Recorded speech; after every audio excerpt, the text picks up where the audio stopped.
Beloved, the question brought to the word is this. YHWH, give us the latest news and how it might synthesize with prophecy this day today. The lead verse is Joshua chapter 15, verses 58 and 59. It reads, Halhul, Bethzur, Gedor, Maarath, Bethanoth, Eltekon, 6 cities with their villages. The first word is not a headline.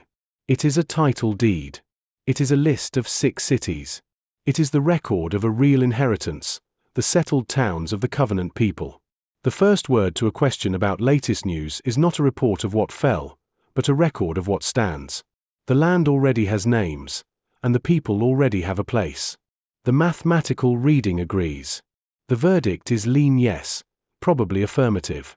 The pattern reading is a strong anomaly, all gates pass. The data shows a statistically confirmed non-random pattern across multiple independent channels. The triple convergence of identity, inheritance, and priesthood sits at 7.34 sigma against the genre-adjusted baseline, and it survives the false discovery rate correction. This is not the message itself. It is the frame. The text must now speak, and it speaks this way. This is a lean, not a certitude. The certainty is low and the spread is wide. The pattern is a strong anomaly, but the text remains the authority. Beside that title deed stands a word of siege. Luke chapter 19, verse 43 says, The days will come upon you, that your enemies will cast a rampart around you, and encircle you, and besiege you in on every side. The news is not denied. It is framed. The city that has a name can be surrounded, but it is still the city. The inheritance is real even when the siege is real. This is the key of the whole reading.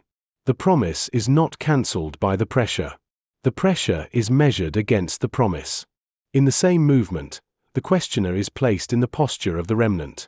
Jeremiah chapter 42, verses 1 and 2 says, All the captains of the forces, and Johanan, and Jezaniah, and all the people from the unimportant even to the distinguished came near, and said to Jeremiah the prophet, Let, we implore you, our supplication be accepted before you, and pray for us to YHWH, even for all this remnant. That is the exact motion of this question. Ask YHWH. Receive the word through the prophet. Hold nothing back. The remnant does not stop asking when the city is surrounded. The remnant draws near. The one who asks did not come with a plan. They came with a request. They did not say, Tell us the news. They said, Pray for us. That is the difference between reading a newspaper and waiting on the word. The word comes through the prophet, and the prophet speaks what YHWH gives. The question is consecrated. The answer is covenanted. The dominant thread in the reading is the appointed season. Numbers chapter 9, verse 22 says, Whether the cloud mass remained over the priestly tabernacle for 2 days or a month or a year, the Israelites would stay in camp and not pull up, but when it lifted then they would pull up camp.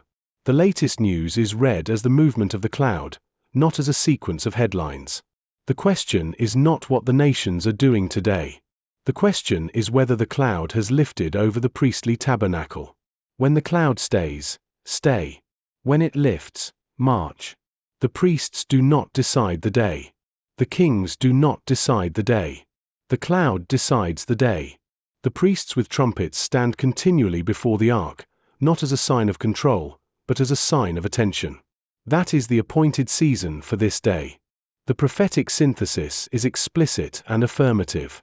Luke chapter 1, verses 66 through 69 declares, Blessed is YHWH of Israel, for he has inspected and ransomed his people, and has raised up a horn of salvation for us in the house of his slave David. The news of the day is to be brought into that word. The horn of salvation has been raised. The rain is not far off. It is on Mount Zion from now and for the ages. The Spirit of covenant truth will guide into all truth and will show things to come. John chapter 16, verse 13 says, When the Spirit of covenant truth is come, it will guide you into all truth, and it will show you things to come. The synthesis is not the news plus prophecy. It is the news inside prophecy. The Spirit takes what is happening and shows it inside the Word. The Word is not a code to be broken. It is a house to be entered. Joel chapter 2, verse 14 holds the tent door open.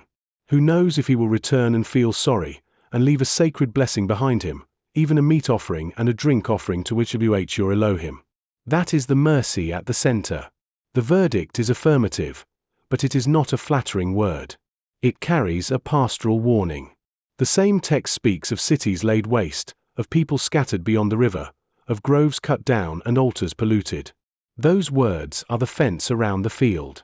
They say, do not go down to Egypt, do not return to the groves, do not refuse the call. The lead verse is not an indictment. The full pattern resolves as affirmative with pastoral warning, not as an inversion to no. The mercy does not erase the warning. The warning guards the mercy. The sealed news of the day speaks of conflict and governance, siege and sword. The drawn text meets those events with the language of siege and sword, not as a prediction of any outcome, but as a covenant frame. The conflict section of the day has support in the text. The governance section has support in the words about the Most High ruling in the kingdom of men. The leadership section has support in the picture of a king saying, I live in a house of cedar, but the ark of Elohim remains within curtains. The land and territory section has support in the lead verse itself, the names of 6 cities with their villages. The judgment and legal section has support in the word that the earth laid accusation against the lawless ones. But the sealed news contains no event in the section of covenant religion, and no event in the section of time and calendar, even though the reading is thick with priesthood and appointed season. That is a reportable absence. The text speaks most loudly to priestly timing, but the day has no calendar event to match it. The cloud has not finally lifted into a date. It remains over the priestly tabernacle. The silence itself is part of the synthesis. This day is an appointed season. The word brought forward is to stay near the ark, follow the cloud, and believe the horn of salvation has been raised. The land is still named. The remnant is still called to seek YHWH. The Spirit will show things to come. The question has been asked in the posture of the remnant, and the answer is lean yes, probably affirmative.